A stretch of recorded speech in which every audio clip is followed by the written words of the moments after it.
Now, I'm using this word, gospel, and I'm assuming that most of you know what I mean, but perhaps I ought to be clear about what it means.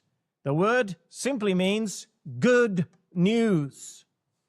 And what is the good news? What is gospel? Well, the Apostle Paul tells us what the gospel is right at the beginning of the book, right at the beginning of his letter to the Romans. He says, "For I am not ashamed of the gospel, for it is the power of God for salvation, for everyone who believes." That's the gospel. Paul says it is the power of God. It's not the work of any human being. It's not the work of any man or any woman. It is the work of God. That's what the gospel is. It's the power of God. And Paul says it's salvation. It's salvation. That means it saves people. It saves people from their sins. It saves people from the wrath of God. People who were spiritually dead become spiritually alive. And people who were spiritually lost become spiritually found. It's salvation, says Paul.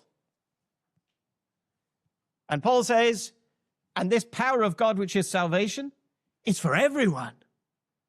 Now, that doesn't mean that all people who have ever lived will be saved in the end, but it means it's for all types of people.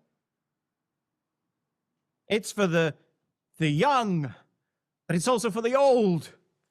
And it's for those who are rich and wealthy and comfortable, but it's also for those who are poor and struggling and destitute.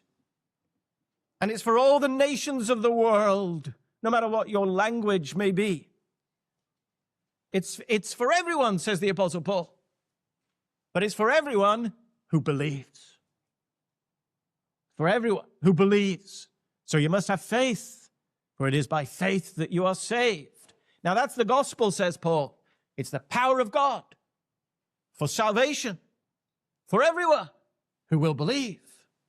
That's the gospel. That's what we mean when we're talking about the gospel.